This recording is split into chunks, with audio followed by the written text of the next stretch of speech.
Need no chicken sandwiches, no steakums, no cereal, no broccoli. I mean, no Chipotle, no chips. Like, you don't need none of that. You just need your soul.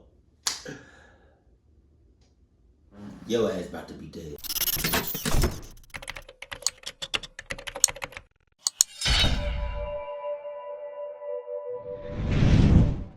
Sup? No. I'm recording? Okay. Today's story is really weird.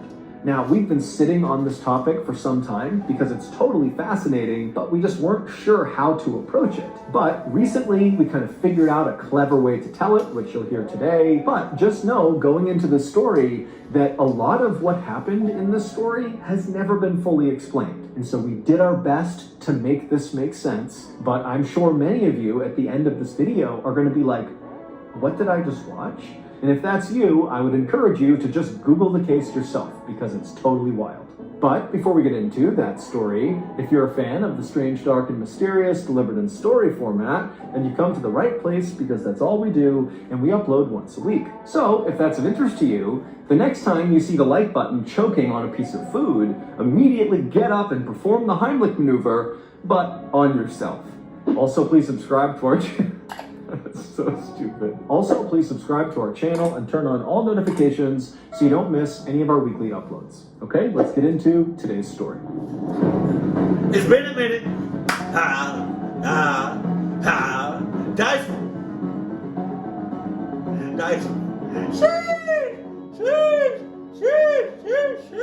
On April 15th, 2018, a 56-year-old woman named Yoshika Yasutake began dusting a piano inside of her family's very small and very clean home in the English village of Helmsley. Like she always did, after dusting the outside of this piano, Yoshika lifted up the lid and began individually dusting each of the piano keys. But as she did this, she was very careful not to press down accidentally on any of the keys and make a sound. That was the last thing she wanted to do. Every time Yoshika was in charge of cleaning the house, she always dreaded getting to the piano because she was so worried about making a sound. After Yoshika had finished dusting this piano, both outside and inside, she lowered the lid and then walked over to a bookcase right next to a window and began dusting each of the books. And as she did, she began to hear out the window the sounds of birds chirping and cars driving around and people chatting. And Yoshika, when she heard this, she stopped dusting for a moment and just looked out the window at the beautiful town, all the little stone cottages that lined the road. And as she looked out there and listened to the sounds of her village, Yoshika was struck with a sadness about all the things that she was missing out on. Once, Yoshika had been a world-class pianist. She had trained at the Royal College of Music, which is one of the most prestigious institutions in London, and she used to play packed symphony halls where sometimes in the audience would be literal members of the royal family. I mean, she was a really big deal. But Yoshika didn't play the piano anymore because her younger sister, Rina, had come back home. Now, as soon as Yoshika thought of Rina, she got angry and instinctively just turned and stared at Rina's closed bedroom door. And just for a moment, Yoshika wished that Rina had not come home. Because ever since Rina had come home, it was like all of Yoshika's family had decided that nothing else was important. Rina was the only thing that mattered. The Yasutake family consisted of Yoshika, as well as, of course, Rina, who was 49 years old, and they both had a brother who was 51 years old, and his name was Takahiro, and the three siblings' mother also lived with them, and she was 80 years old. As for their dad, he had passed away a few years earlier. Yoshika and Takahiro were both very impressive in their own ways. Yoshika had been this amazing pianist, and Takahiro was this amazing writer, but Rina was just on another level. Rina not only spoke fluent Greek, Latin, English, and Japanese, but she also created her own dialect of Japanese with a complete system of grammar. So, she the star child. I'm gonna clock your ass up. Rina was also this unbelievable artist, and everybody wanted to buy her paintings, but Rina would never sell. Or if she did, it was quite rare, but that only created lots of hype around her artwork. It was like so valuable to get your hands on one of Rina's paintings. As a child, Rina had been awarded all these scholarships. Whole time! The person to the right, to her right, in the black, she sucks. To all these prestigious private schools, and then after graduating high school, she was given a full-ride scholarship to the University of Cambridge, which is one of the most prestigious universities in the world. And so everybody assumed Rena was on track to become this world-famous artist. But there was something dark inside of Rena that no one could... I was about to say, like, it seemed like she got life handed to her, and just like things just fell into place. You know, everything just worked out. She's just such a great person. Perfect. But it's not always like that. Some way, somehow, somebody's gonna fall. Place. It only came out when she would have these sudden outbursts of anger, and people would see this side of her that just didn't line up with the rest of who she was. But these flashes of anger would often pass quickly, and so people kind of wrote it off as a byproduct of extreme genius. It was like her brain just sometimes couldn't quite handle how smart she was, and she would get mad and frustrated. But when... So, y'all still gonna support her when she out here clucking people up with butcher knives and saws and all kinds of shit? Really? Oh, it's genius. It's a part of her artistic mind. Cut me up next. What?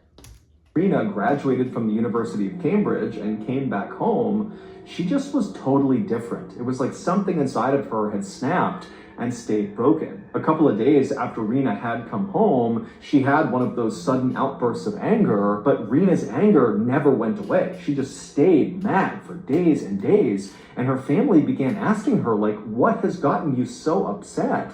But Rena refused to talk about it. And eventually, Rena just locked herself in her bedroom in the family home, and she would stay inside of there, refusing to talk to her family for weeks. And then, God damn! That scared the hell out of me. When you have a loving friends and family, but then you go somewhere, like in your room, or you go somewhere, and you're just a totally different person. And you don't explain to nobody what's going on in you. You don't explain to nobody why you changed. You just did. But you changed for like the worse. So now you go to your room and you don't say nothing to nobody. You barely come out of there. And when you do it for a second, whole time you finding ways to cluck up your friends, your family, and everybody you know. When she did finally emerge after several weeks, it was clear Rena was just different. She basically refused to speak to anyone, family included, unless it was absolutely necessary, and she really never left the house or even her room unless it was totally necessary. And it would turn out this was not some post-college phase Rena was going through. This would become Rena's life. She basically became a total recluse inside of that bedroom for decades, to the point where the family's neighbors didn't even know Rena existed because she basically never came out of the house. Yoshika stopped staring at her sister's closed bedroom door and turned her attention back to the books on the shelf. She finished dusting them, and then after she was done cleaning the house, and so she put the duster down, and Yoshika very quietly tiptoed her way over to Rena's closed bedroom door, and very quietly she knocked. Rena hated loud noises, which is why Yoshika was no longer allowed to play the piano, because it was too loud for Rena. After Yoshika gave this light knock, she began counting in her head to 30, because Rena had told her, you do not come in right away. You knock, and you wait 30 seconds at least, and then maybe I'll let you come inside. What the hell? And so Yoshika, she's counting in her head, 1, 2, 3, she gets to 25, 26, 27, and then from inside the room, Rena would tell Yoshika, okay, you're allowed to enter. Yoshika very slowly... Bro, she must literally either have a timer for 30 seconds or count in her head 30 seconds. That's crazy. Reached down, she turned the knob and opened up her sister's bedroom door, and it revealed this totally dark room, this very small, cramped space. All the shades and blinds had been drawn, and Rena was sitting on her bed, completely silent. And Yoshika, she kept her head down, being very careful not to make eye contact with Rena. What? She didn't want to upset her. And Yoshika, she walked into the room. Rena is a totally different person. I hope we find out what the hell happened. Made her way to the table, and she scooped up all of Rena's dirty dishes. And then Yoshika, she turned around and began walking out again. And as she did, she tried to take a quick glimpse at whatever Rena was working on in her bedroom, because Rena had told her family that she was working on this master work, but wouldn't really elaborate on it. And in order to work on this thing, she needed the room to be dark and the house to be silent, and she needed to focus exclusively on this master work, and the family needed to support her as she did this. But again, Rena just never really elaborated. For decades? She needed to work on something for decades? What the hell? On what this masterwork was. She would just say that it was very special, and it would combine all the elements of her life, her spirit, her body, her soul. Even the family would be a part of building this masterwork. And when her family asked her, well, what do you mean? How can we support you in making this masterwork? Rena would just say, oh, you'll know when the time is right.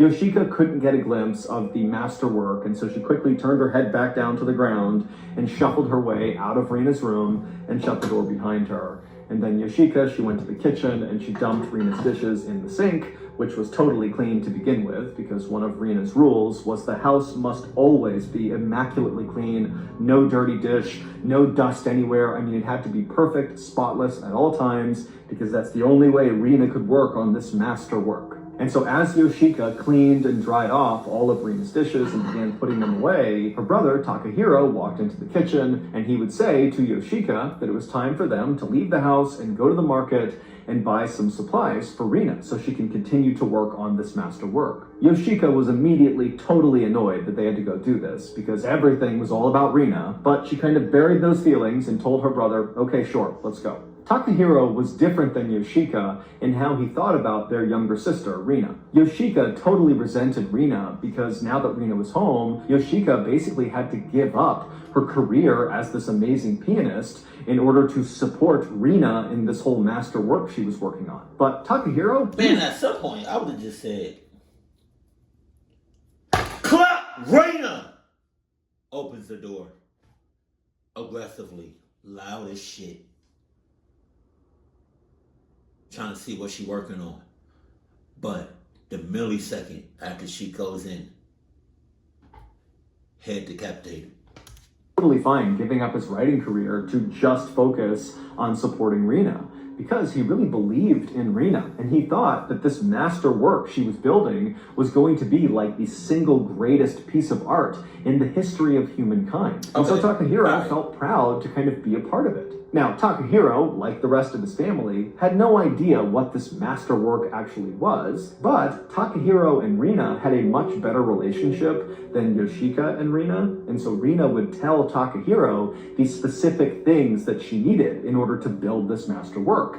And so that day, Rena had told Takahiro some things she needed, and so he and Yoshika were going to go out and get them. So Takahiro and Yoshika threw on their jackets and stepped outside, and as soon as they were out there, they both flipped their collars up and kind of concealed their faces and put their heads down because they were very careful not to make eye contact with other people. This family was already very private, but with Rena, they had been instructed to be even more private and not even really interact with the outside world. And so basically, anytime they went out in public, they would kind of hide themselves. And so Yoshika and Takahiro, they made their way to the pharmacy, they ducked their way inside, and they would purchase a bottle of surgical spirits, which is sort of like a medical alcohol. And then after buying that, the brother and sister put their collars back up, headed back outside, and they went to an old used bookstore, and they bought a book on palm reading, which is the art of studying the lines on your hands in order to tell someone's future. And when the brother and sister bought this book, even though the cashier was talking to them, they kept their heads down and didn't say a word to the cashier. And then after getting their book, the brother and sister hurried their way back home,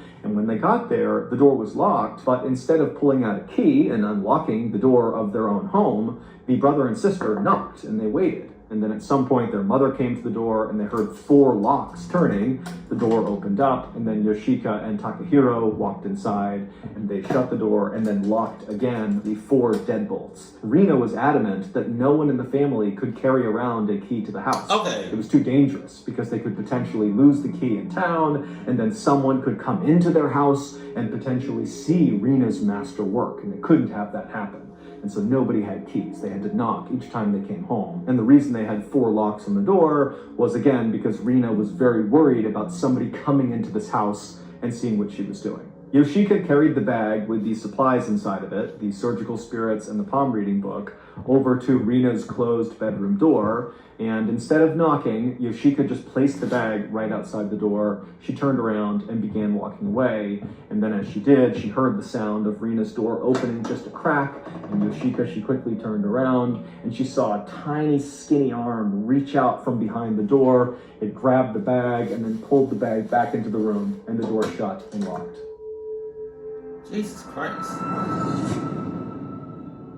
Last year, me and old Singalung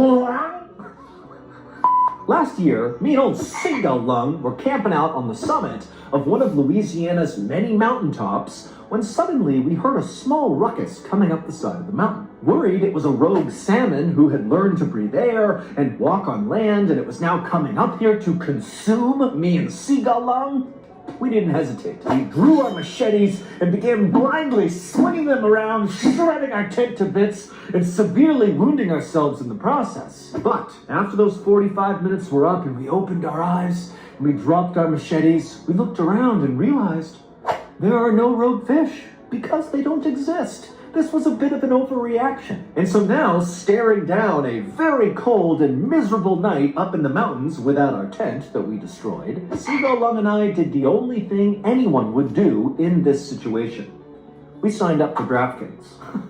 Now, did this save us from the deadly cold that night? No, we literally died. But did it get us jacked up about the football season? Yes! So jacked up, in fact, that I'm teaming up with DraftKings to make sure all you strange, dark, and mysterious aficionados out there get to experience the pure joy of spending an entire day constantly checking scores on your phone, only to then lose on the last leg of a 16-game parlay, sending you into an uncontrolled rage that involves you running around your dentist office, screeching like an owl. So if that sounds as appealing as I think it does, then go ahead and download the DraftKings Sportsbook app now. New customers use promo code MrBallen and then bet $5 on any wager and get $200 in bonus bets instantly. That's promo code MrBallen only at DraftKings Sportsbook.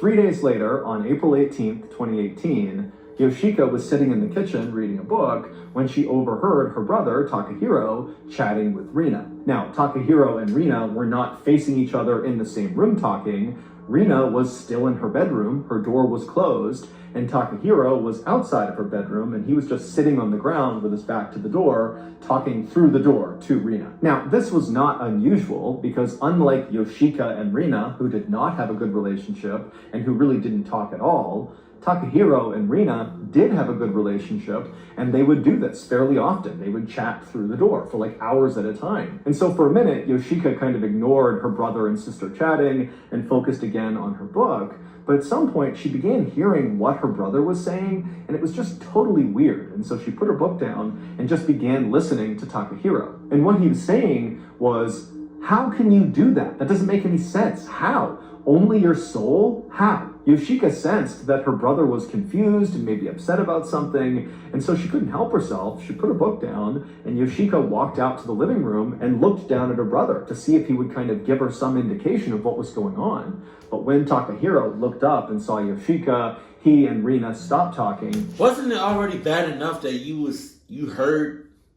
You could have put 2 and 2 together. You didn't have to do all that. You could have just stayed right where you were. Takahiro just shook his head, stood up, and walked away.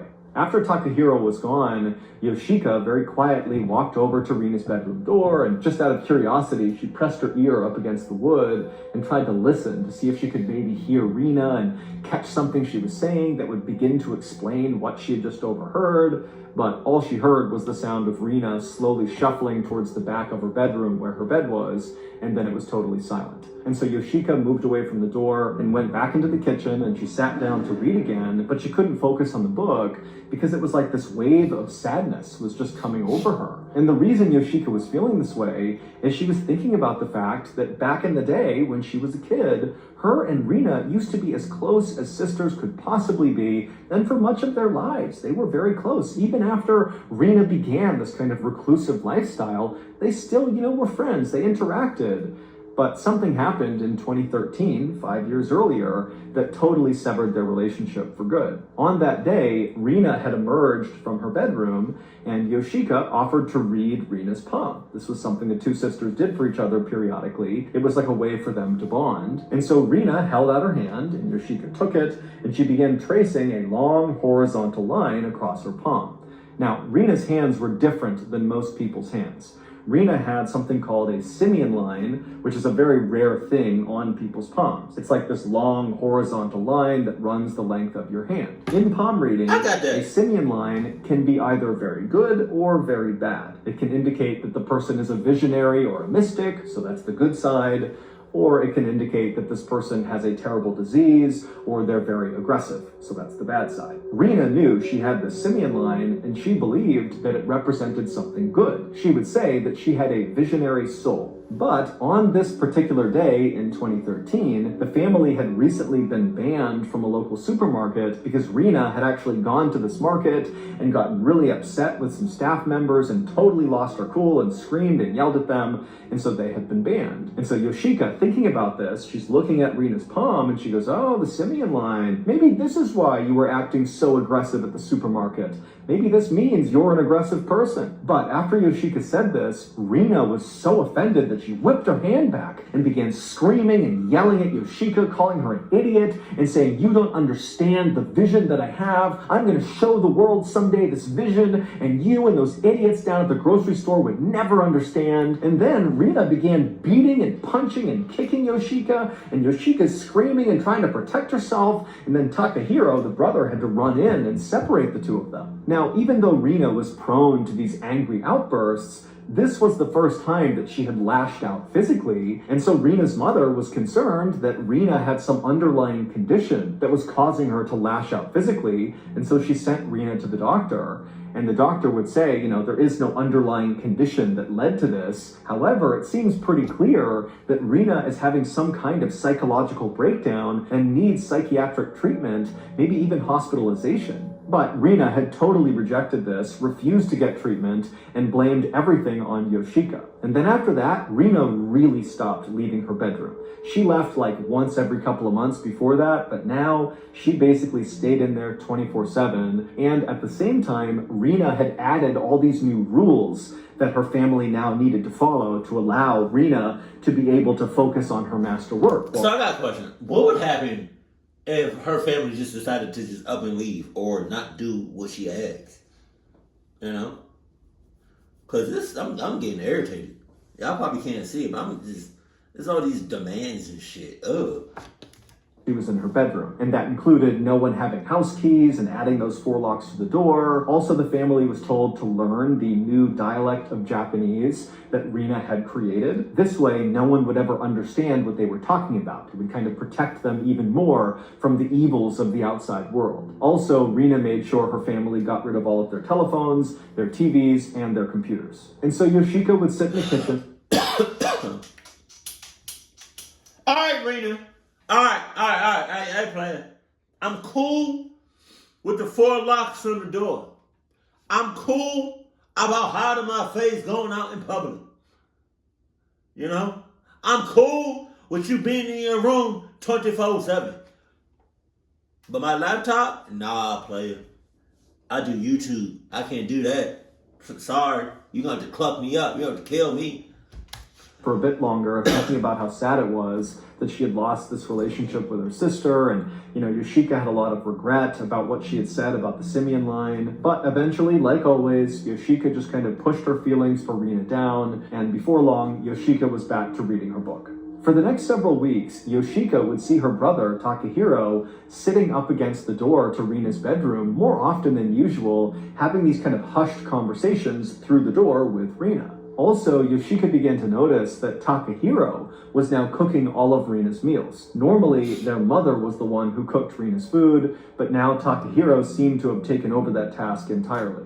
As for Yoshika, because she was primarily in charge of being the one to constantly clean the house, that meant she was the one going into Rina's bedroom and collecting her dirty dishes. And as soon as Takahiro had begun being the cook for Rina, Yoshika began to notice that more and more food was being left on Rina's plates. Basically, Rina wasn't eating as much food as she normally did, and this started to worry Yoshika. Rina was already a very small person. She was 4 foot 11 inches tall, barely 90 pounds, and Yoshika worried that, she really needs to eat. She's already so small, she can't afford to miss meals. And then one day in the middle of May, Yoshika went into Rina's bedroom and she saw all of her dishes were basically completely filled with the food she had been given. She basically had not touched them. And Yoshika, she really never actually spoke to Rina when she was in the bedroom. But this time she just couldn't help herself, and without even looking at Rina, Yoshika, she gathered up the plates full of food and she said, "Rina, you need to eat more of your food." Rina didn't say anything back, and Yoshika, she just quickly turned and walked out of the room. But after that interaction, Takahiro would tell Yoshika that Rina doesn't want you going in her room ever again.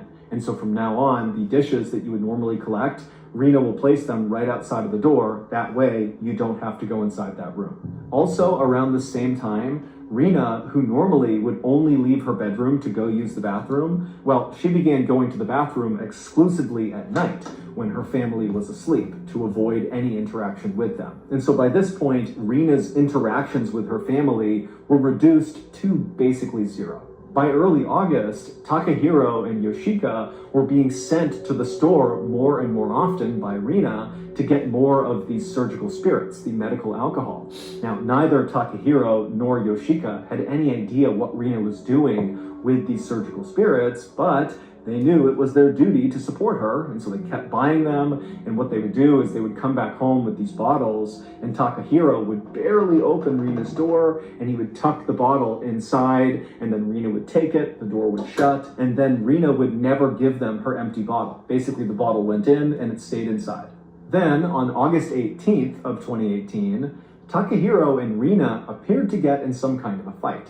Yoshika was in the kitchen and she saw that Takahiro was sitting against the door of Rina's bedroom, and the two were having kind of a hushed conversation. And then at some point, Takahiro stood up and he turned around and faced the door and kind of yelled into it, "I told you your soul was not enough." And then Rina said something back to him, at which point Takahiro said, "No, please, please," as if he was kind of begging with Rina to change her mind. And then before Yoshika could come over and ask Takahiro what was going on, Takahiro just opened up Rina's bedroom door and walked inside, and suddenly the house went completely silent. Yoshika was too nervous to walk over and look inside of the room, and so she just stayed in the kitchen and listened. And for 15 minutes, it was absolute silence. And then Takahiro walked out of Rina's bedroom, shut the door behind him, and he looked very calm. And at this point, Yoshika looked over at him and said, "What's going on?" And Takahiro, he would just smile and tell Yoshika that Rina's masterwork is nearly complete. Jesus Christ. Then Takahiro asked Yoshika if she remembered when Rina had said, at some point her masterwork was going to require some direct help from the family. But she said, we'll know when the time is right for us to participate. And Yoshika would say, "Yes, I remember that." And Takahiro said, "Well, the time is now." Then Takahiro told Yoshika that they had to go to the store and get more surgical spirits. And so really without questioning him, Yoshika went with him. They went to the store and they would purchase 3 times the normal amount of surgical spirits that they normally would. And then when they got home, Takahiro alone would go into Rina's bedroom with these surgical spirits. He would shut the door behind him, and Yoshika just sat in the kitchen for about 10 minutes until Takahiro came out again, no longer carrying these surgical spirits. And he would come over to Yoshika and he would say, "Rina is ready to reconcile with you. She wants you to..." Reconcile. I feel like that's a bad thing. I don't know exactly what it means, but in the context of this situation, I think it's bad. Where's the mother at? Can she go before me? Go ahead and push her. sit by the door and talk to her. And if you do that, you can be more involved in creating her masterwork. And at this news, Yoshika felt a mixture of frustration and relief. She had never thought it was fair that Rina had so completely cut her off after that 2013 Simeon line joke she made while palm reading. Also, Rina had made Yoshika's life so difficult for so long. I mean, Yoshika had basically been forced to give up her dreams of playing the piano, and she had to give up her friends and all of her life ambitions and goals to just support Rina. But despite all of that, deep down, Yoshika missed Rina terribly. They did used to be so close. She wanted to have that relationship again. And so Yoshika walked over to Rina's closed bedroom door. She sat down against it, and at first, she didn't say anything, and Rina didn't say anything either. But then at some point, it was like the floodgates just opened, and Yoshika kind of began pouring her heart out about how sad she was, about how her and Rina's relationship had really gone south and how she wanted to fix it. And now normally, on the rare times that Yoshika would talk through the door to Rina, like when she was trying to open it up to drop something off or whatever it was, oftentimes Rina would just start banging on something inside of the room, kind of to tell Yoshika to stop talking and go away. But as Yoshika sat there pouring her heart out to Rina through the door, the one thing Yoshika noticed was there was no pounding coming from inside the room. Rina was listening to her. And then the next day, after Yoshika and Takahiro had gone to the store again and gotten more surgical spirits and brought them back to the house, instead of just Takahiro being allowed to enter Rina's bedroom, this time Yoshika was allowed to join. And so Takahiro and Yoshika, they went into the dark bedroom, and Rina was laying on the bed, and they walked over to her, and Takahiro showed Yoshika what they needed to do. It was the last step of this masterwork project that Rina was working on. They basically needed to rub these surgical spirits all over Rina's body. Now, Yoshika didn't really... Ooh. I see like a highly flammable icon or symbol. Holy shit. Understand why they were doing this, but she respected that this was part of Rina's plan, and frankly, Yoshika was just happy to be included in creating this masterwork, and so she didn't really ask any questions. I'm nervous. And so after the brother and sister had rubbed this alcohol all over Rina for about 10 minutes, they walked back outside, they shut the door, and then Yoshika, she stayed back and sat down against the door and kind of poured her heart out again to Rina. And it was just very therapeutic. And in many ways, this was the first time that Yoshika was feeling happy again. I mean, she was finally starting to repair this relationship with Rina. And so over the next several weeks, this became Yoshika's new daily routine. Her and her brother would get all these surgical spirits, they'd come home, they'd rub them all over Rina, and then over the course of the day, Yoshika would stop by the door and chat with Rina through it, and that was it. And then on September 25th, 2018, after Yoshika and Takahiro had applied these surgical spirits to Rina's body, Yoshika told Rina that she had a very special surprise for her. Yoshika was in a really good mood this day because one, she was feeling really good about her new relationship with her sister, but also two, when she had gone to the pharmacy earlier with her brother, normally they didn't have any interaction with the pharmacist who sold the surgical spirits, mostly because Yoshika and her brother did their best to kind of like hide themselves and make it very clear they were not looking to talk. But on this particular day, the pharmacist had been very talkative and was trying to talk to Yoshika, and Yoshika, she decided she would talk back. Now, their conversation was not very substantive. Basically, the pharmacist finally had asked Yoshika, why are you buying all these surgical spirits?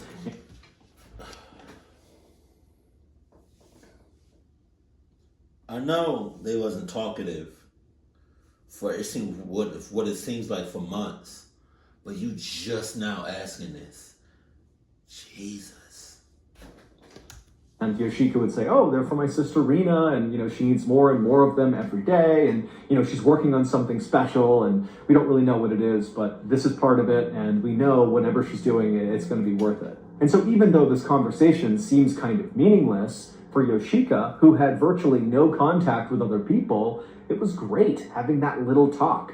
And so when she came home, she just felt ready to do something special for Rina. And so after Yoshika and Takahiro had left Rina's bedroom after applying these surgical spirits, Yoshika went to go give Rina her surprise. And so Yoshika, she walked over to the family piano that was not far from Rina's bedroom door.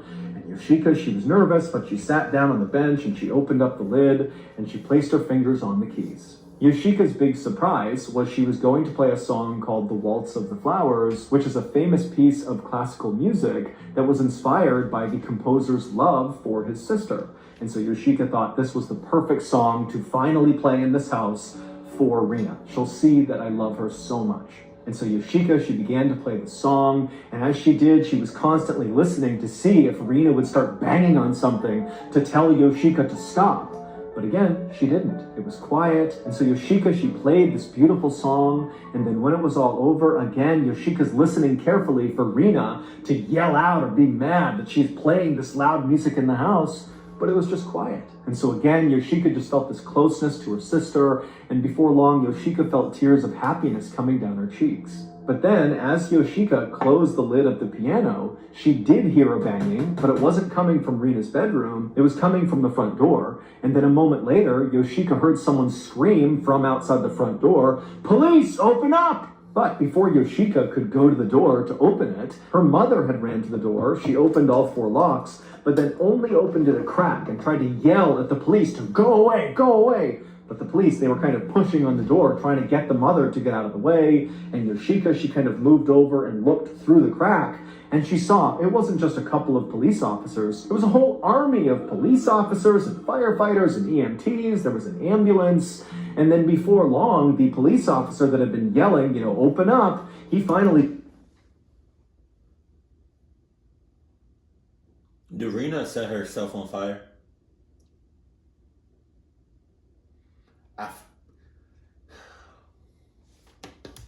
Pushed and got the door open all the way, and then a swarm of people in uniforms flooded the home.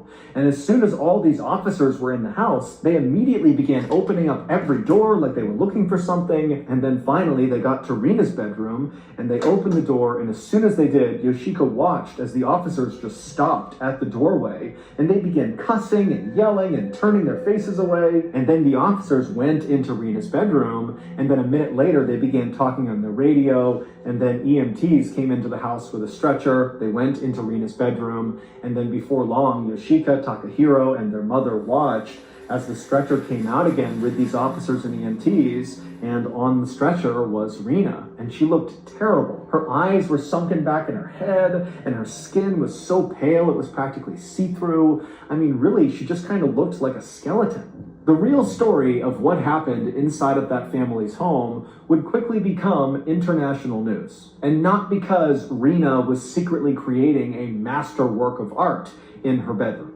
Here's what really happened. Rina stopped eating food in April of 2018. She would say that the only thing she needed to be nourished was her visionary soul. And so basically, because she had this visionary soul, she didn't need food. That was the conversation. So you don't need no chicken sandwiches, no steak-ums, no cereal, no broccoli. I mean, no Chipotle, no chips. Like, you don't need none of that. You just need your soul. Your ass about to be dead. That Yoshika had overheard between Takahiro and Rina when Takahiro was saying, "Only your soul? How? Well, he was trying to figure out how Rina was going to survive by being nourished by her soul. It didn't make any sense. Fast forward 4 months to August 18th, and again, Yoshika had overheard her brother and her sister talking through the bedroom door, except on this day, it sounded like Takahiro was fighting with Rina, because at some point he had stood up and yelled through the door, "I told you your soul wasn't enough!" And then he had busted inside of Rina's bedroom and stayed in there in silence for 15 minutes, only to come back out again and very calmly tell Yoshika that, "Don't worry, Rina is nearing the end of her masterwork. She dead. We just need to go out and get her more surgical She fix." dead. Well, it would turn out the reason Takahiro was mad and yelled through the door at Rina is because he was trying to talk to her through the door and she wasn't talking back. And he suspected it was because she wasn't eating. And so he yelled at her about that and then barged into her room only to find Rena totally unresponsive, not moving, not talking, nothing. And so he just stood there wondering what to do. And so as Takahiro is standing there, it clicks for him that now is the time. Now's the time to get involved. And so Takahiro left the bedroom, he grabbed Yoshika, they went to the pharmacy, they got more surgical spirits, they came back and... What you mean now is the time? That time was too late. Oh my God.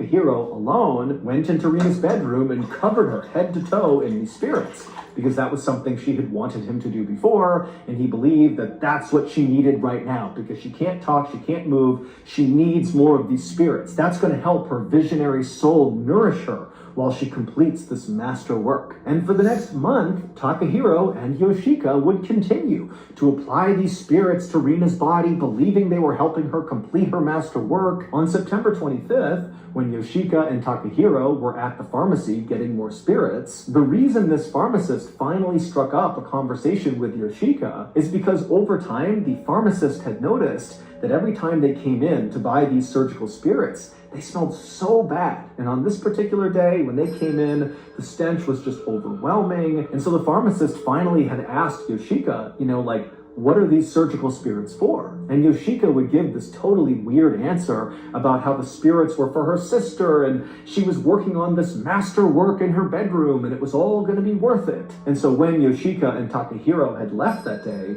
the pharmacist was just so weirded out and alarmed by them that he called the police. And when the police arrived at the family's home, they discovered that Rena was not building a masterwork in her bedroom, she was just dead in her bed, and had been for 6 weeks. Rena died around August 18th, which is the day that Takahiro came into the room and discovered her unresponsive, which meant there was never any reconciliation happening between Yoshika and Rena.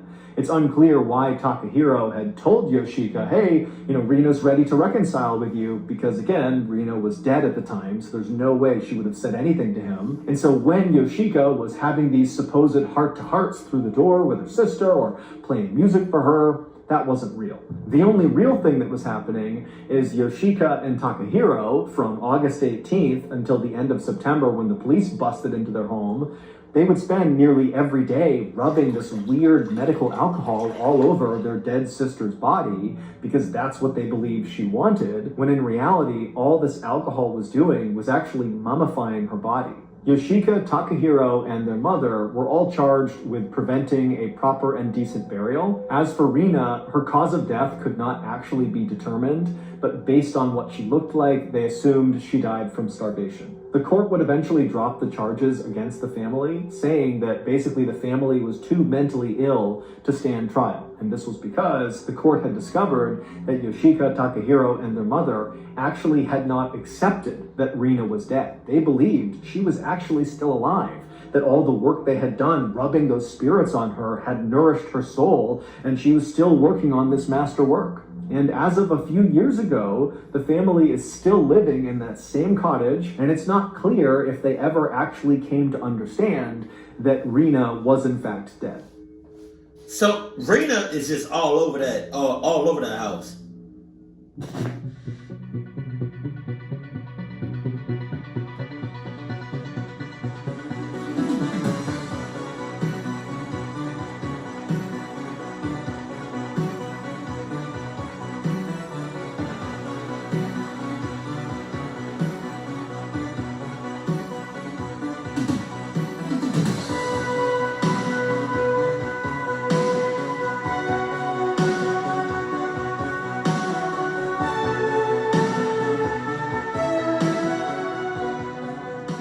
It's finally happening. This October 20th, I will be at the famous Paramount Theater in Austin, Texas for my first ever live, in-person storytelling event. So if you want to be immersed in the strange, dark, and mysterious with me in the flesh, then you need to get your tickets now before they sell out. Click the link.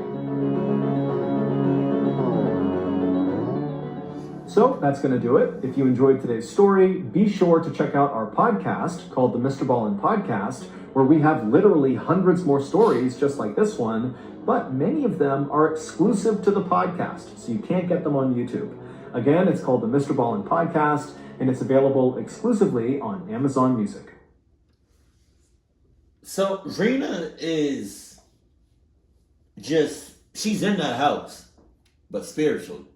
Like her spirit is just, that's crazy. Y'all could have prevented, I knew something happened. Y'all could have prevented that from happening. But it's weird because it's like something happened between her going to that, wasn't it, to that college or whatever, and then her coming home. Hold on.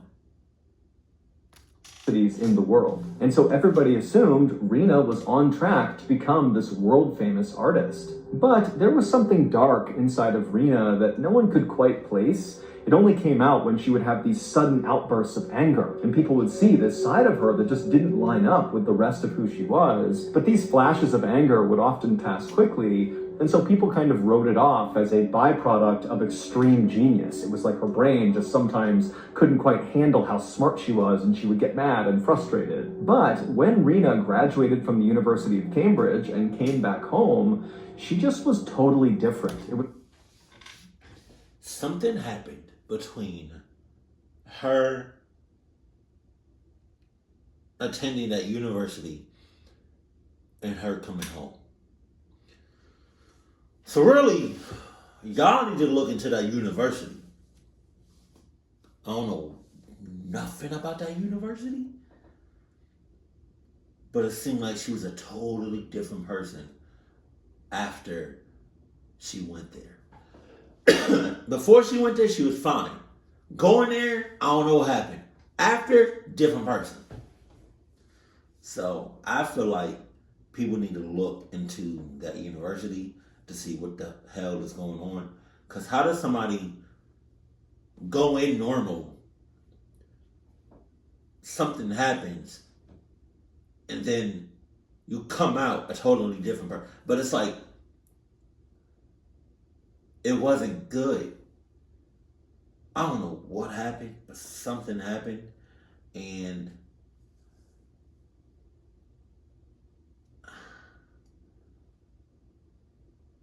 that university is not what people think. That's what I'm saying. But cluck all that. Cluck all of that. If you notice something strange going on with somebody that you love and they acting real distant, or even if they live in the same house and they acting distant and barely coming out their room or whatever, that's a sign. You need to check on your peoples. That's all I'm saying. Keep it cool, keep it classy, and I love you. Stay happy, my family.